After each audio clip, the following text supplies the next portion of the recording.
Okay, we are live. I like to meet you here in this interview. So I will introduce you first. So we will have an interview with Paramjot Singh and Paramjot Kaur, and let's start this conversation. Please join. So just tell me a few words about you. Just introduce yourself, how you see yourself, and then maybe we will proceed. Yeah, you may start. Ladies first. Ladies first, okay. Okay. So as you just heard, my name is Dhyan, and I was born in Germany, where I was running my practice place and studio as a naturopathic doctor and Kundalini yoga teacher for 20 years. But of course, it is a journey. And it was a journey since I was born as a hypersensitive child. And I had to face all these struggles to fit in the normal world. And for me, it was quite difficult because I thought how I feel, how I function, that would be normal. And I did not understand all that hatred in the world and how children would fight with each other and all this concept and system we are in. So life actually brought me again and again to places where I could remember something of my true self, which was Bali, Thailand, Sri Lanka. And I brought those teachings back to Europe, to Germany, because always it was very dear to my heart to help people to relax and to heal. So from the age of 18, 19, I started already giving Ayurvedic treatments, singing bowl, and Thai massage. I learned from a monk, I learned from Indian doctors. So very early, I wanted really to do something good for others. And the journey brought me further to be in contact with my Reiki master. And it took me 10 years of a process to master these healing techniques, which is like, you know, life polishes you into being a healer, a channel. And you can't just make a course and you have your certificate and there you go. It is something you need to really embody. You need to be ready to just be that channel for whatever might come through, and your ego has to stay somewhere else. And when I needed it the most, throughout my first burnout, I had to endure myself because I always fought against my skills and how my purpose of life was here on earth. So I had a burnout because I was overworking myself and I did not fully understand my skills. And this was the point when Kundalini Yoga came into my life. And I believe that always this is the case, that Kundalini Yoga is coming to you when you need it or when you are ready. And in my case, it was really like this. And it brought me out of this deep, very severe burnout, and nothing else worked but Kundalini Yoga did. So for me, it's a very powerful tool to heal yourself, but also to help others to deal with the storm of life. And yet I was not finished with my own struggles, and I had a second burnout.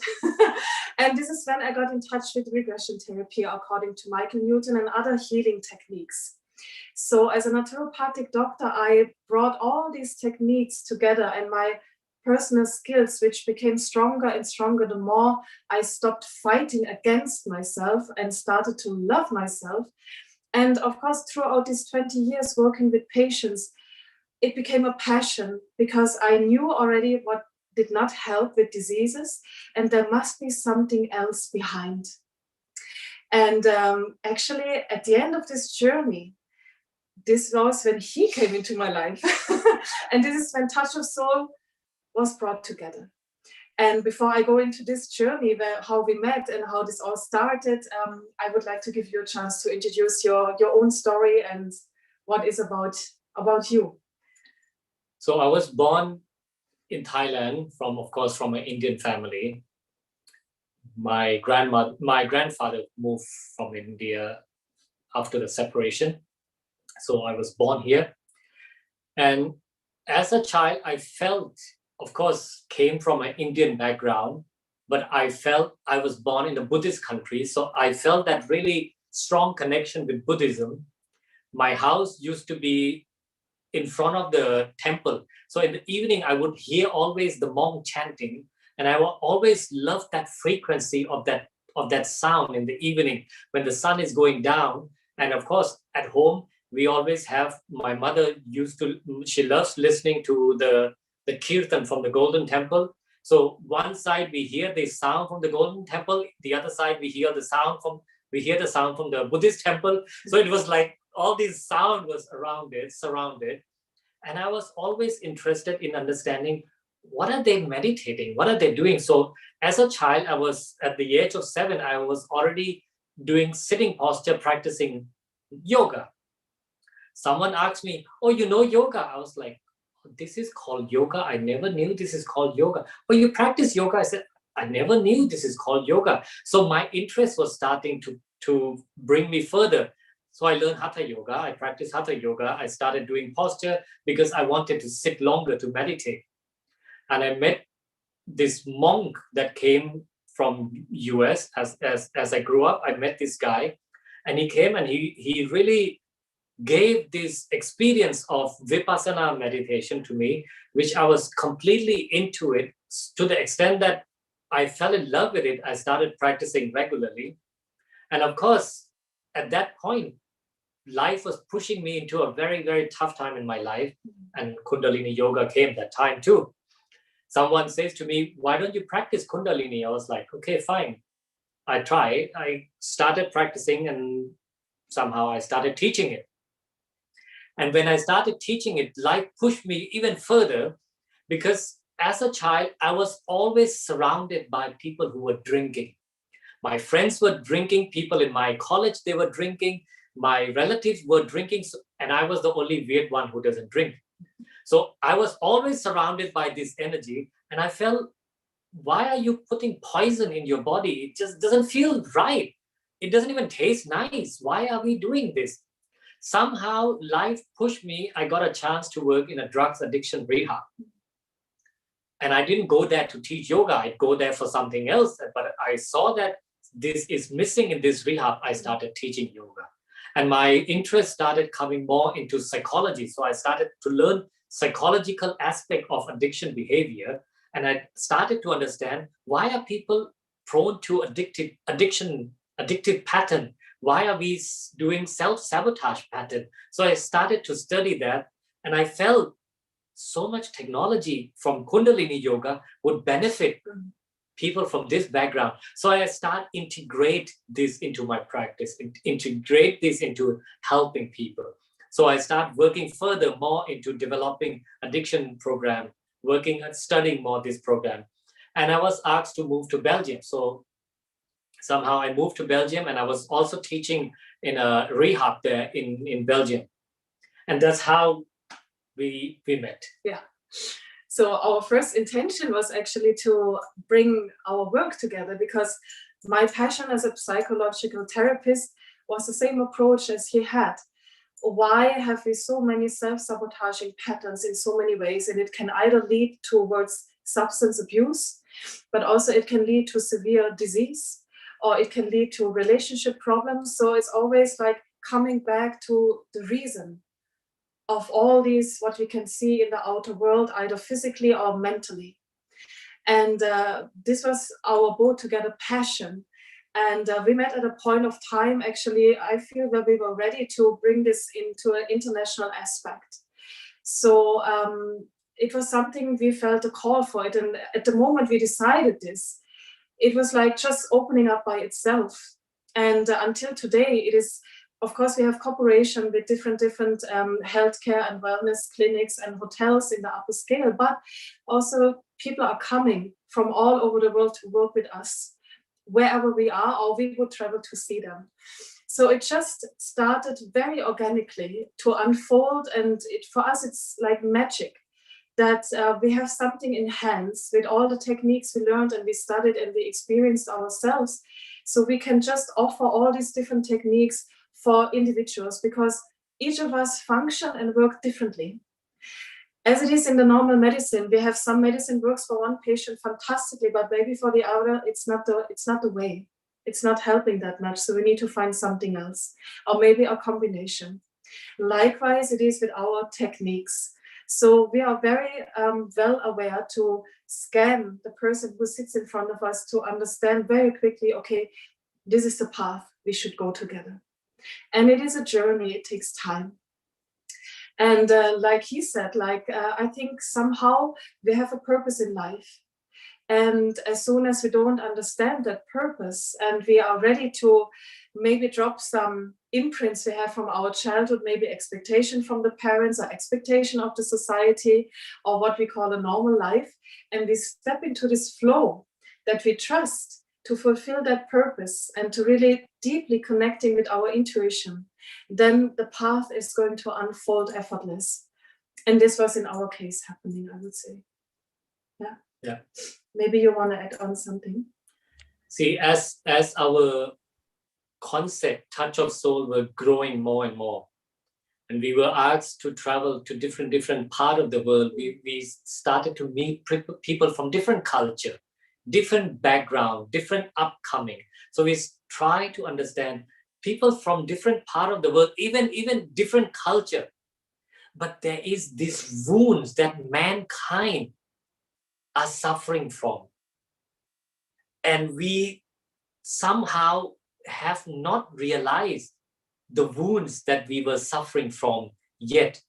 And we do all these things which our society, environment push us to keep going, to keep functioning, because we were taught, I need to climb up, I need to become more professional, I need to become more efficient. So, I see that wherever we go, whoever we meet, that we have been given this concept, which, let's face it, it might not have really served mankind. We became robotic more. We became functioning more rather than experiencing. So when we realized this, we really wanted to create an awakening, create a healing aspect, so we can heal really all this traumatic experience, all these wounds, all these imprints that we, mankind, have carried long far back. We feel the pain. We feel that there is pain. And of course, others people pain. We are human living on the same planet. Your pain also is our pain. Now, how do we together create this healing capacity so we really support and help humanity to heal? Mm-hmm. It is, in the past, maybe our mind think, how do I save myself? But right now we feel, no, how do I save us together? Yeah, this is really what we are experiencing at the moment with this coronavirus. And I think this is really great idea to get consciousness of people to this state when we just thinking not about only our security, but think about other people. So what do you think, how it will impact this coronavirus with these all restrictions into our consciousness? Because many people talks about that this is really needed. This virus is our teacher to grow. Yeah. And what do you think about this virus? See, I feel it is like we are on a crossroad and we can go here or we can here. Likewise, it is at the moment you can investigate in this direction, you will find evidence. You can investigate in this direction, you will find evidence. So it brings us back into nothing what we used to believe in or what we consider to be the truth. At the moment, it seems like to be shaking everything. So it brings us back to come here and to connect with our intuition to navigate through this situation. And like you said, I feel it is something which is going to challenge us a lot. And if we live against our human nature, which is that we are social beings, we need to be in contact with each other, not just mentally, emotionally, but also for our immune system. We need this context because our immune system needs to be constant in a boot camp. It needs to be trained. So isolation is actually the worst thing we can do, but also on a psychological, social impact, which is happening to the children at the moment in a large scale. And this is something maybe many people have foreseen in the past, that we all are going to be challenged by people who will develop more and more mental diseases due to the circumstances and the overflow of information, and that we seem to be so together because of Facebook, Instagram, and YouTube, and all these kind of things. Beautiful that we have it, but it creates also a major isolation because we are not physically together, and we can hide behind this media so well and pretend something which is not the truth. And we miss out to really feel others, to be empathic. And I feel Kundalini Yoga and all these techniques is more than ever needed to remain very stable, not just physically, but also mentally, to deal and eventually inspire others to also step into this path or find other techniques, which can be any kind of meditation or breathing techniques or whatsoever, even a walk out in the nature, which brings you back to who we really are. We are not technical robotics, sitting isolated in our rooms, being shaken by fear of being in contact. Because fear, and this is proven scientifically, is going to bring down your immune system for sure, 100%, 100%. So fear is not a good advisor for nothing.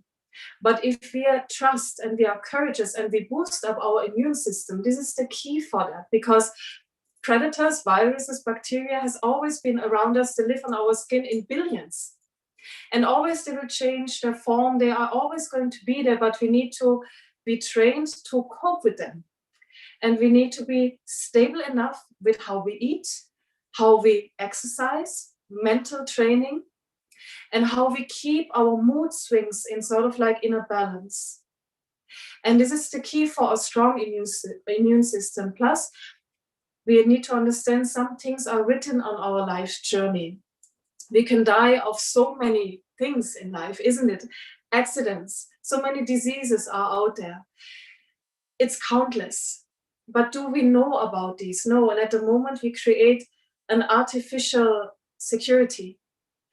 But isn't it a matter of fact that tomorrow you can get a bad news from your doctor and you're facing maybe a completely different life journey that you were thinking yesterday?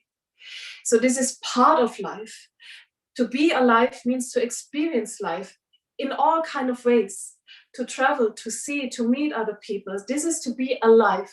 But if we are dead before we die physically, this is a pity. We should not do this to ourselves, to mankind. This is just my opinion, how I see it. And it is, like I said, at the moment, everyone is invited to find their own truth. And it is nothing I want to fight for or to, like have a mission out there. But it is just something where we have to understand the basics of how we human beings function in a physical way, mental way, and spiritual way. And that's the only thing I wanted to say about is that it is not about me anymore, but about us and we. Let's become we, and let's stand up for what is right in that case, to understand the basic of what we need to feel well in this physical existence. And there are tools how we can achieve that together. You want to add on something? See, like you said, it is time. Really, this thing has, this so-called virus has become really a very powerful teacher. And we really have to understand, what am I learning from this? And coming back to the same thing, nothing in life matters as good health and good well-being. Nothing else matters. Good psyche, good well-being, good health. So it is important that we start taking care of ourselves. We start look after ourselves. We are not robotic, because our mind in the past is just functioning, moving, work, come back home, sleep, eat, come back home, wake up. We just in that cycle like chasing our own tail. It is time we find balance in our life, that we understand I need to protect and take care of myself. I need to have boundaries. What is yes, what is no? What should I do so that I am taking care of myself? I created that love for myself. I boost up my immunity, and I do whatever it is that keep me and people around me well.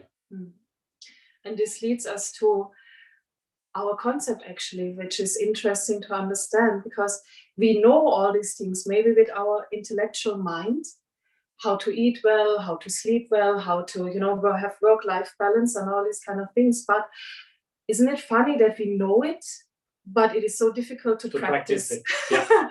We know it. And this brings us to our subconsciousness. You see, our consciousness, again, this is scientifically proven, 5% is what you see, what you hear, what you understand, what you think, who you are, how this reality is. 5%. 95% is subconsciously. And our pain body, which is holding all the information, not just about this life and what you have experienced, but also from other lives. So we are coming here with a package to work on. And sometimes our subconsciousness gets triggered again in the early childhood or even in the womb of the mother already by circumstances and surrounding, or even the hormones released by the mother. It's not about that we blame the parents, it's just to explain how the brain development has an impact back then already.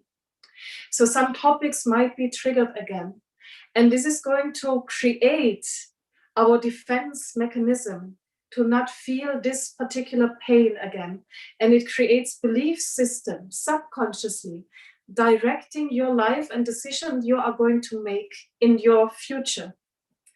So for example, you want to be rich, isn't it? We all want to be prosper and we all want to have these nice things.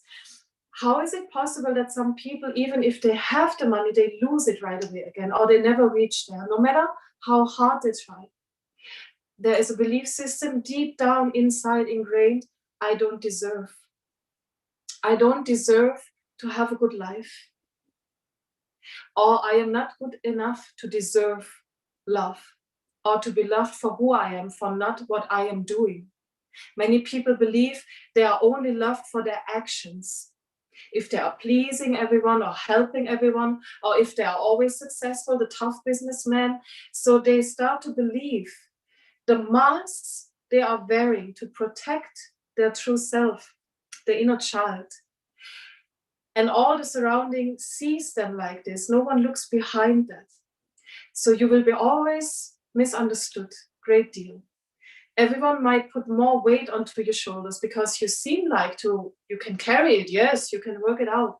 Deep down inside, the inner child cries out for help. I want to be loved for who I am, not for what I am doing or for what I am paying. Many people start to pay other people for company or to love them with gifts and whatsoever. We can see this mechanism everywhere. So we know, of course, all how we can eat well. But what do we see in the reality? All the junk food around, we still eat animals, which we should not do. We have the dairy still in us, which is also proven to have always inflammatory in our system because we are not meant to have these dairy products within us, and so on and so forth. To the extent that others take, of course, still alcohol or cigarettes or other things which are self-harming. So we are talking about self-sabotaging mechanism. Your intellectual mind, consciously, you know, it's stupid, but I can't stop. I can't stop. And this is what we are specialized in, to heal that trauma from the past. First of all, to help our people to understand, to remember, to understand and to accept the pain, to become courage again, to be vulnerable, to show themselves for who they are really and not the masks to protect. Because if you're flatten out all the unpleasant feeling, you're going to flat out also the pleasant feelings. So life becomes numb. There is no excitement. So of course you would need the alcohol or the substance or the sugar intake to boost up at least something, so you feel something. Or even in relationship, you will feel very soon after the hormone drops, the butterflies sleep, then you will feel bored with your partner, like, it's always the same, I need a new one. The hunt, we are going to hunt someone new again. This is just about the hormones, so you're addicted to the hormone release. Same with extreme sports. Why does people risk their life with extreme sports? Isn't it crazy sometimes? Yes, they become famous on Instagram and we're all like, oh my God, what's going on? But they are dancing with death, releasing stress hormones in huge amounts. Survival mechanism. They are simply addicted to this cocktail. If they don't have it, they have to go again. So we are working based on neuroscience, neuroplasticity, psychologically and spiritually, to address body, mind, and soul, to help people to heal and to find their true self and to live a healthy, prosper, and holy life in the future. Yeah, and for me, it's also interesting to know how can we deal with our relations. First is between men and women, because we are really making some wombs also with our, somebody wants one thing, another wants other way, and also with our parents it's not so easy, but we also can find this consciousness how we can relate in the relations, and how we can grow our children in other way, that we understand that we really impact our children, and how you see this. Thank you for your question. May I just start first? You see, what we include always, either we work with couples or we work with entire families, because maybe one person shows a symptom such as a disease or self-sabotaging system to the extreme, but in fact, it's about the entire family. So always we give tools, which is conscious communication, violence-free communication. How do I address a topic which is bothering me, or there's an issue going on, jealousy, or whatever there is? And like you said, you can be sure in most of the families there are issues with the parents, or the parents have issues with their children. And it is about to find out what is there underneath, and to understand this is not my enemy. It is in fact a mirror outside of me, reflecting what I have inside. And I might be angry the most about something I see in the other person, and I always try to fix that person. If you would stop doing this, I would be perfect. No, the other person simply reflects something which is already inside of you. It's the shadow side. So we do shadow work, helping you understand, do I need this relationship longer to reflect? Or is it better to create distance, yet I understand the teaching? I'm not running away. I am not simply blaming the other people around me. And I feel I am the victim, because there will be no development, there will be no inner growth, and you will attract the same people again and again and again endlessly, until you feel it's better to be alone and you isolate again, because for you the world seems to be full with enemies. As soon as you start to understand the balance and how to take these teachings, and when it is time to eventually let go, we are also allowed to let go in peace. But be aware of what is going on and be very conscious about this process. So relationships, because we relate first of all towards ourselves. That's the first falling in love we should have, is here. If this has been hurt, because like I said, because of traumas, early childhood days. And trauma here, I mean, not just the classical trauma. This is part of our concept, what we are going to share with people, how to identify the pain, the trauma. So this is something we carry inside. And this is how we guide people into this process, to understand their life journey first, and stepping out of their victimhood, which happens very easily. and help people to have healthy relationship first with themselves, start accepting themselves, their true self, learning what they are here for on this earth. And if you create happiness here, an entire self-love, then you are ready to share this love and compassion unconditionally. You are not going to have relationship deals or contracts. I'm going to love you and trust you if you do so and so. If you don't follow this rule, then I'm going to drop you, or I punish you with ignorance, or I cheat on you. Ta-da! I go into war. Painful.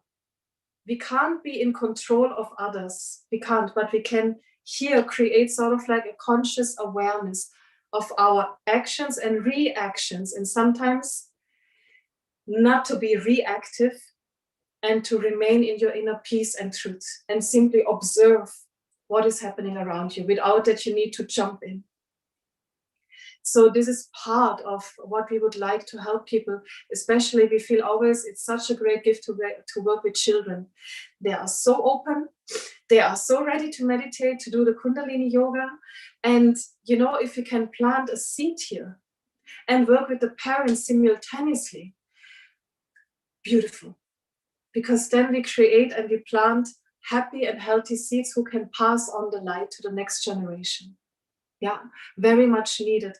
Meditation, breathing techniques, how do I deal with stress? Children are highly stressed nowadays. With Corona now even more, because that's a very, very stressful situation. Crazy, madness. So they need techniques how to cope with that, how to deal with it in a healthy way. So we don't plant unhealthy seeds for the future. This is very essential. Yeah.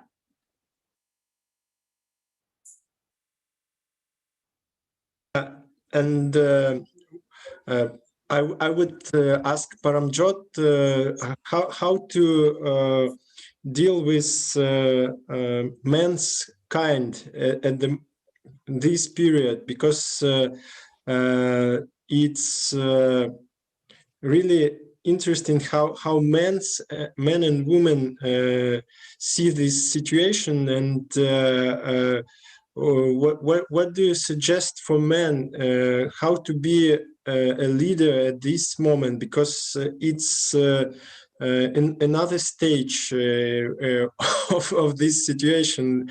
Sometimes men couldn't be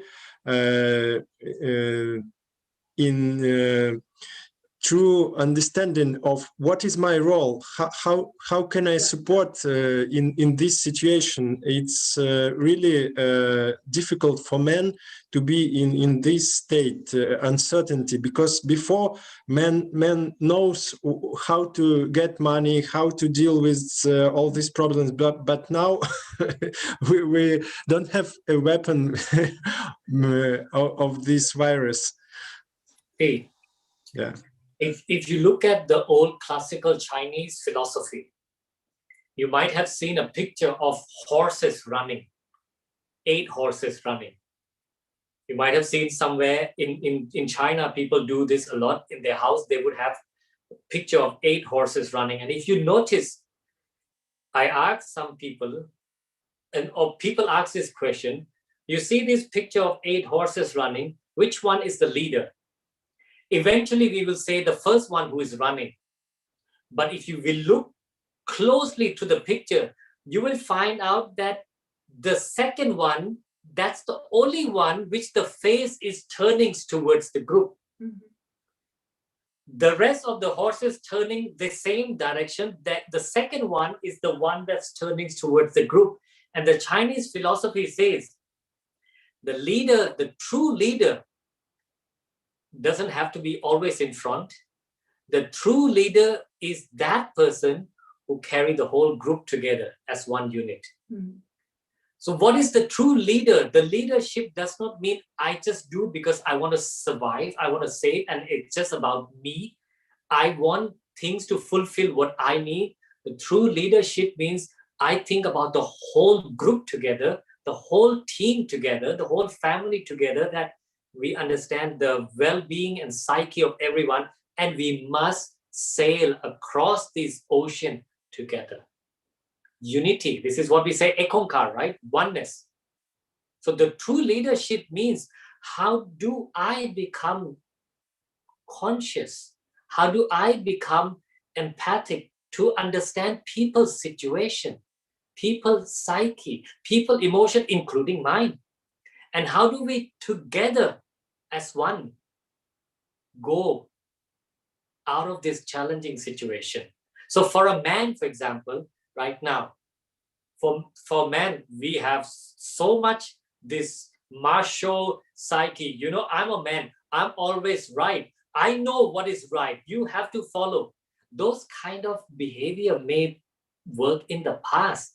But right now, what we really, really need right now is love, is oneness, is humbleness to understand. I understand. We need more listening ears to listen to what is happening in others, so we can understand and implement and create a wonderful plan together. No one is that dumb enough not to understand.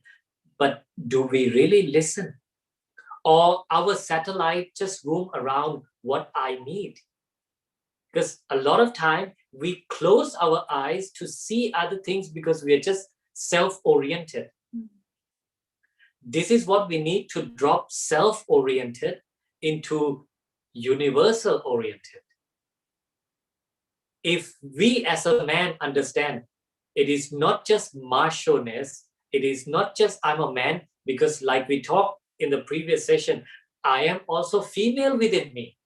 I have that softness within me. So I need to balance that polarity within me to understand the other person. Recognize the other person is you. We need that quality more to recognize the other person. We need to drop less judgmental mind, intellectual mind. It is not right, it is bad, it is good, but we need to find more balance in that. To listen, to understand others. You make judgment, you make decision after, but first, listen.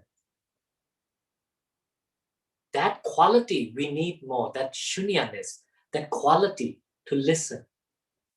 Because our mind is so prone to pre-making decision, pre-judgmental. Before we even hear, before we even understand, our mind is already very fast in analyzing. So this fast mind, we need to practice to slow it down. We need to practice that slowing down. I asked once a child, just out of fun, I asked this little girl, you know why we have 2 ears and 1 mouth? I asked this girl, and she said, yeah, so you listen more and speak less. So, yeah, makes sense. Makes sense. Yeah, and it's really difficult for men to come to the classes of Kundalini Yoga, because I think for many men it's difficult to listen, because when you come to the class you cannot speak, you cannot say what you want. You just need to do what the teacher speaks. And what do you think? How we can impact to people, to the men, to understand what's really needed to them? It's not that we want them to do. What do you think they need really to understand for being in this listening stage? Because we know that this is needed, but men need to be turned into this space. They need to have the advantage of this for themselves first, and then to grow with this. Yeah. What do you think? Very true. You see, that's a phenomena. And funny wise, we experience sometimes the opposite, that within a couple, the man would stick on the teaching and the female would drop out. Quite interesting. And they would even take 5 classes a week and would be very, very like absolutely determined to do it. And that's why also you can see worldwide that actually these men camps would start to grow in a spiritual sense, because I feel it is very much needed. You see, the role of a man has been quite misunderstood over the emancipation wave, and female has started to misunderstand their roles, likely to become sometimes sort of like men, because for them it was difficult, and a lot of things happened to the female energy without discussion, and still does. But man also has been confused, like, how should I present myself as a man?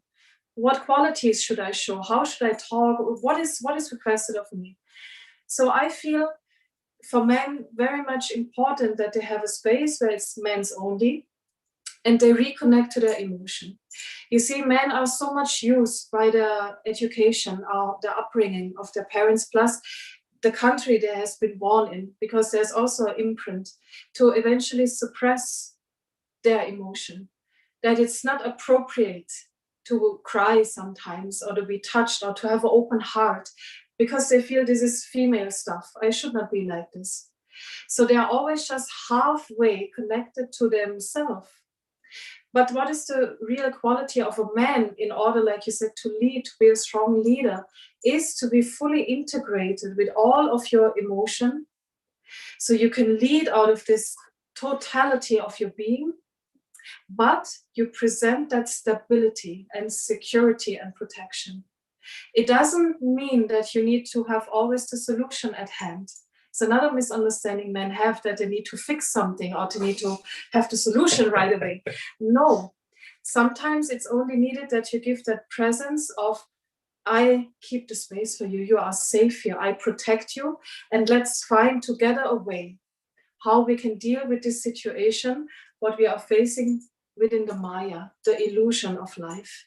Yet, let's come always back together to that highest of the highest source, where we will find stability, protection, and where we understand our soul can never die, can never be harmed. And this is our true essence. Everything else is the game, Maya. And as long as we drop down into the Maya, we entangle, then of course, we have all these questions, we have peaks of emotion, we get angry, we have worries. And some people even decide, I can't deal with it anymore, I want to die, I want to commit suicide.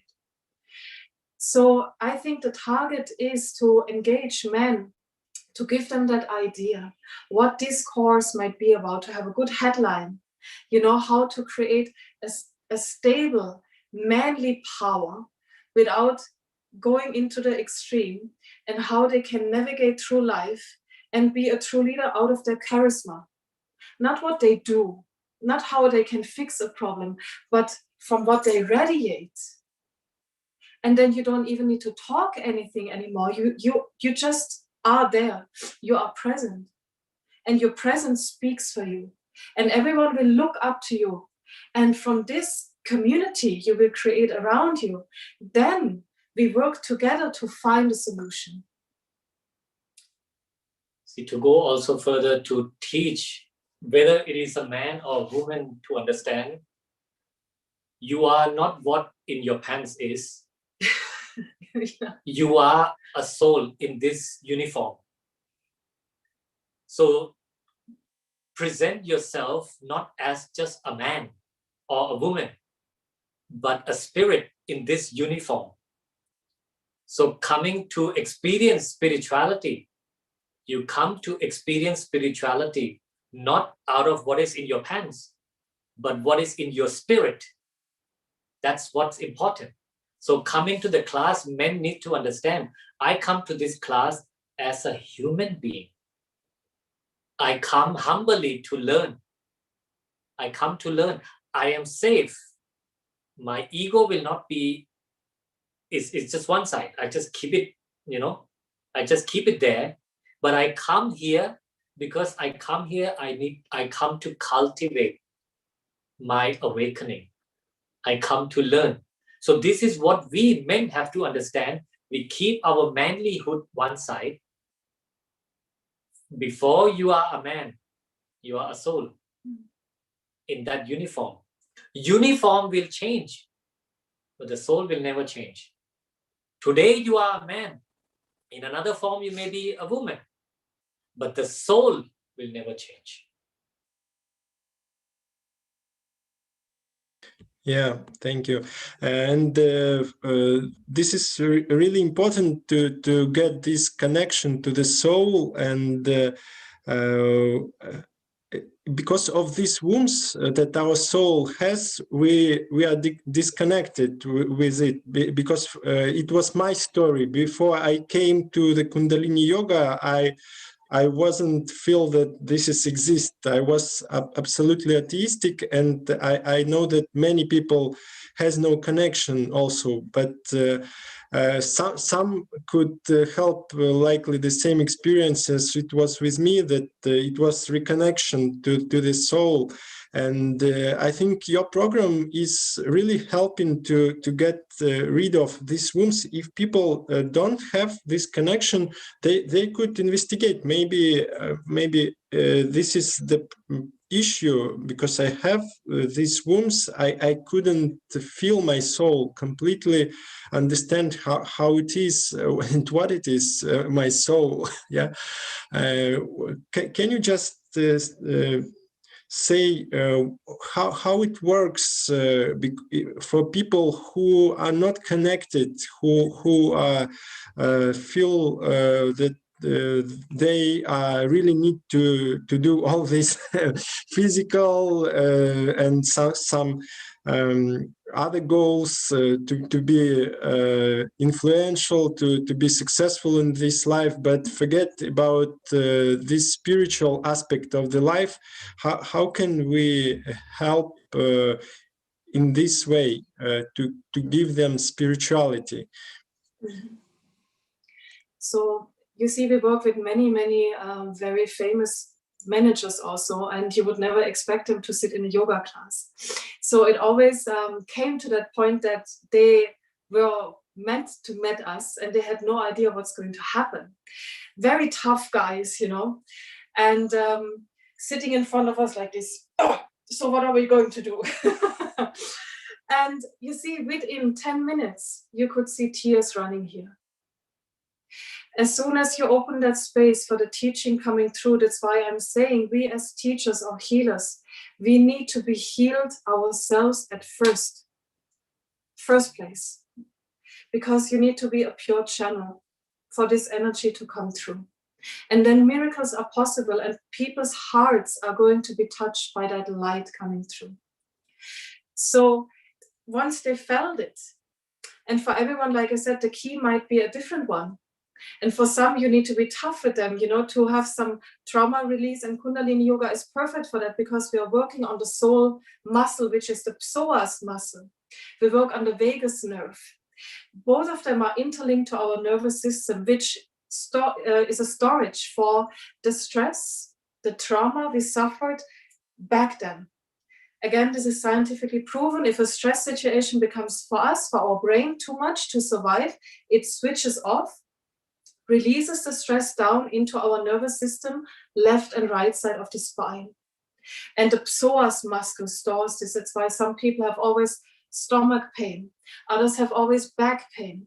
Why is that? Because each and every cell is vibrating in this stress level still. And once there's a trigger, you feel the pain, you get cramps, or you vomit, or whatsoever. So your body talks to you, literally. So some people need to shake that out. So there are a lot of exercises, meditation, where the body starts to shake and you can't control it anymore. And of course it is painful, you know that, but it's a release mechanism to address that stress levels in the nervous system, simply to be released out. Once they release, then the door is open for a beautiful meditation. Then they are ready for this. It's always the same thing. We need to release the stress. You need to move the energy, emotion, energy in motion. If it is stuck, blocked, disease is at hand. So we need to bring it into a movement. Then you settle down. You are ready to enter the space. So this will be the path. Plus, me as a healer, I'm going to provide also private session where I am simply giving strong counselings, analysis of the life journey. And throughout even that counseling, people remember things from their past they completely forgot. We bring back the memories. And then we go into a healing, which is, again, to open up that subconscious layers So they start seeing pictures or they have sensation in their body. I can literally scan with my hands their system to feel what is going on physically or mentally. So it's a clarifying, purifying process. Can be very painful, I have to admit, but we need to go through this pain because whatever is inside has been oppressed throughout all these years, has to show up, wants to be seen. Then we release it out and then we reset your system, bring it back into our original state, which is healing and health. Because this is who we are originally. We are healthy, we are holy, we are connected to our true self and the source.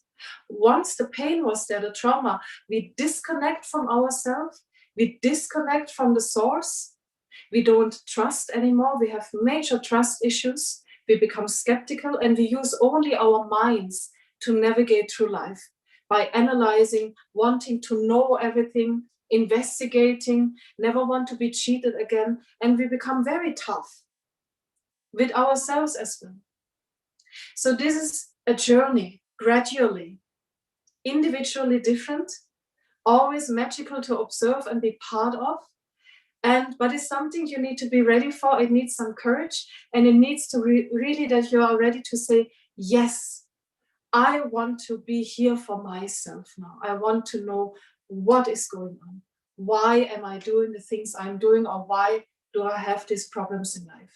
See, to go to our course that we are organizing, this Healing the Soul Womb, basically what we are going to share to people who join this course is to understand that there are 5 classical wounds which we have. You may have 1, you may have 2, you may have all, but this is just 5 classical wounds.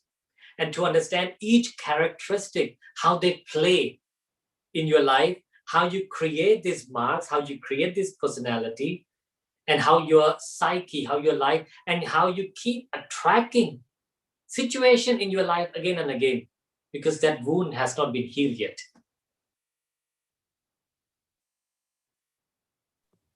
Yeah, so it's needed to be investigated in our subconscious which wounds we have, and then to release them. And can you say how much time people need to unfold this story? They have this womb, and what they need to start get rid of them, and then how long does it take to support all these patterns and relieve all this? Because it's need to be supported afterwards. It couldn't be done in one day and then just I will do like I was before. It's need to be understand. You see, this is all evidence-based research, which connects us also, like I said, for example, just to give you an example where we are heading to. You know the disease of MS, multiple sclerosis. And that the doctors call it idiopathic, which means we don't know the reason why, which is another explanation for autoimmune disease. So why does our immune system attack our own cells in the tissues and the bones or whatsoever the expression of the disease might be? And they did research on this, clinical research. And they found out all these patients had one thing in common: difficulties asking for help, overtaking responsibilities for the emotion of others. So we can look in all of these diseases, and I'm specialized in this, and also the mental health issues. And we will always find one common pattern. Links us to the past, the experience they had in their childhood. So of course we understand the brain development has been affected by these, because our brain develops until the age of 21. So very well, as you understood, it can't be fixed in one shot, because what we need to do is reconnecting the neurons. Neurons can fire, but if they're not connected, there is no message going on. So we need to make them fire again and connect them, which means it needs time for us to even get close to new information. Then we need to accept the new information, let go the old stuff, and implement the new. So we have techniques which again are scientifically proven, not just to make people theoretically understand the concept, but to work on it by themselves on a daily basis. And our specialty was in that case, as there are many books out there about these mechanisms and the patterns, but there was not, like you said, a healing system for it. People had nothing to do with it. Nice to read, to understand, but how am I going to work with it? So Kundalini Yoga and all the meditation, the mantras, pranayama, trauma release exercises, gives us a powerful tool to specifically address each and every pattern individually, to give this package to work on a daily basis. Plus, if more help is needed, of course, but these are private sessions, then we are going individually deeper into the life journey. Plus, I'm going to support also with vital supplements. They are addressing your brain chemicals in a non-chemical way, which means no side effects, but the same effects as psychopharmac pills. So this is something where we need to understand the biochemical release system of our brain and how it is affected by trauma. So we are going to boost up your own physical system, your pituitary gland, pineal gland, to connect well together, to release all the hormones in balance, so you are more stable to deal with stress and to identify your stressors and not stepping back into your pattern, but to deal with them consciously. So like you said, yes, it is a process ongoingly, but the first step is always to understand, make a connection to your own life journey, understand your path, identify again and again your triggers, learn how to deal with them in a healthy way by understanding, pause, play it forward, make another choice if possible. If not, don't blame yourself. Try again next time. So it is a very, very soft concept where there is no expectation that you would change tomorrow and you'll be a new person. That's impossible due to our physical body works. I wish we can create that magical whip and say, now you are healed. Suck. Suck.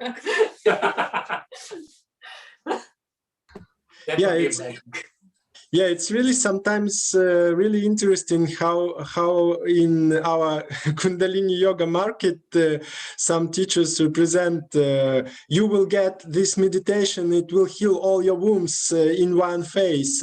You just come and pay us money. I see it's really amazing how people believe in this.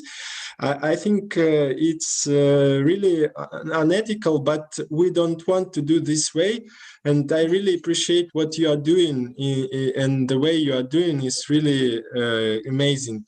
And most important to understand, the technique are always there. It is not something new.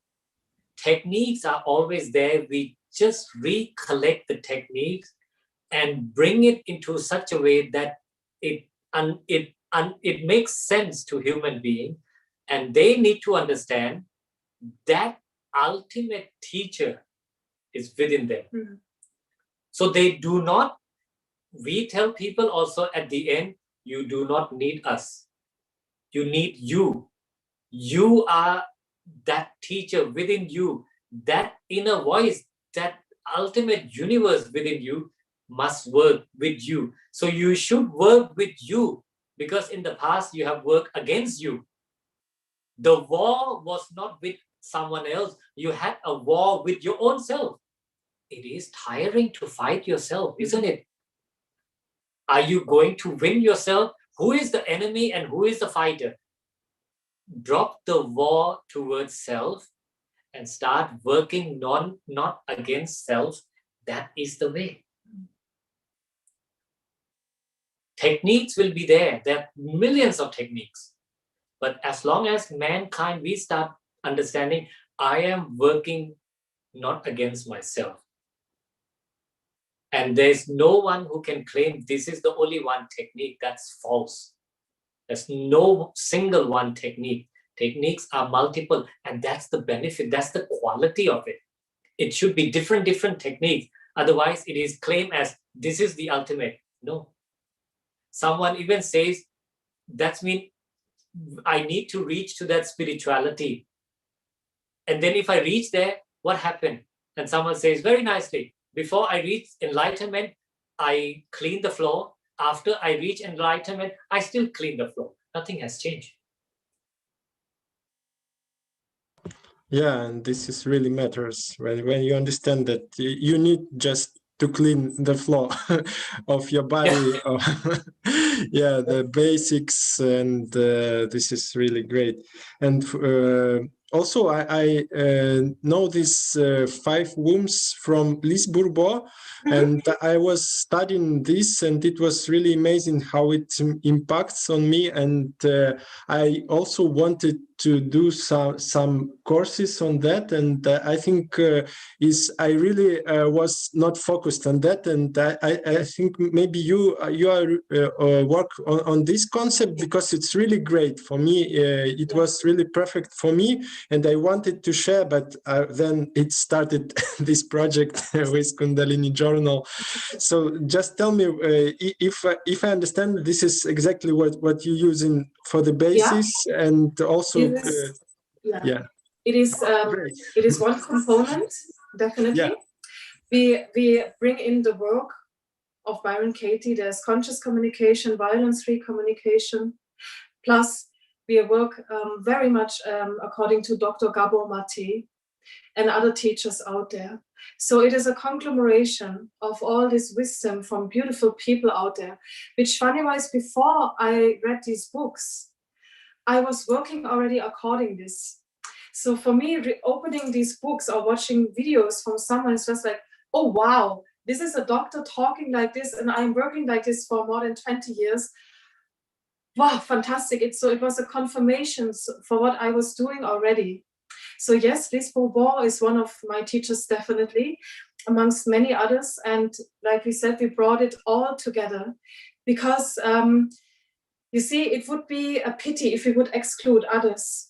And we need to understand the connection to, like I said, the neuroplasticity, the connection to the addiction, the connection to the trauma. So Lise Bourbeau is one basis of it, but we brought it further and wider. Yeah, but definitely it is so wonderful that you have been in touch with these beautiful teachings out there. And so it is about understanding the language of your body. Listen to your body, understand the pain, understand the disease, understand each and every organ.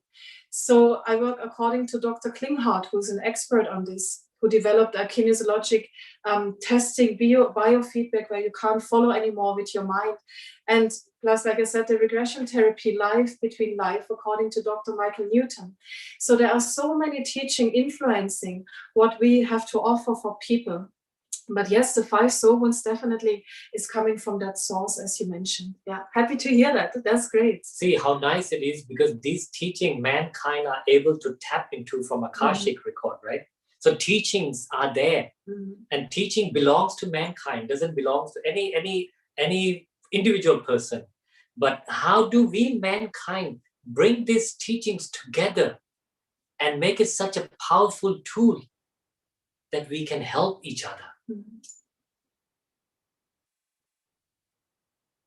Yeah, for me, it was like experience. What I was working for 5 years, it was exactly all this kind of, it was about 3 wombs or 5.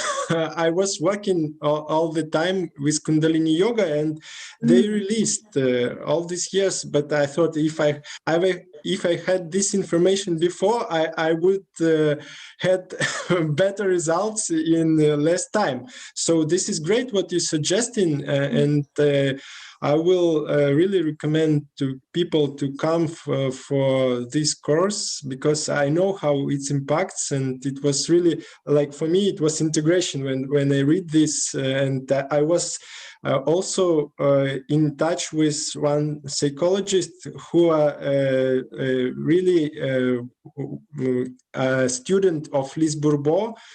She's really deep on that, and she helped me to understand how it was before, and I just finalized this work in just few weeks. It was needed just small adjustment to understand how it works with these wombs, and it's amazing how it was great for me. So I really appreciate what you have prepared, and hope we will soon have students on this course from our project. Yeah, would Definitely. be fantastic. Thank you so much. Yeah. So what do you want to say at the end for our subscribers, for our people who are in our Kundalini Live project, and maybe you can address them some few words at the end? Mm-hmm. I would like to say that come and join and try to give yourself that possibility to experience something different, and use this possibility as a healing moment. We never know, sometimes something come into your life could be a turnkey in our life. So come with open mind, come with curiosity. Curiosity is beautiful. Come with whatever energy you have, but come as though, like how, Guru Nanak gave one very beautiful message. He went and he went to a town, and there was people who gave him a glass of milk, and he got the message that people think, I don't need any more teachers coming. Guru Nanak put a flower on top of that milk and says, I am not here to shake what you have. I'm here to merge like a flower in that milk. So whatever teaching that comes, let it merge, let it integrate, let it expand you. Do what you're practicing, but enhance your practice. And make it such a part, make it such a way that we clean and clear and heal our wounds, so that the next generation that's coming, they benefit from what we have created. Nothing to add on.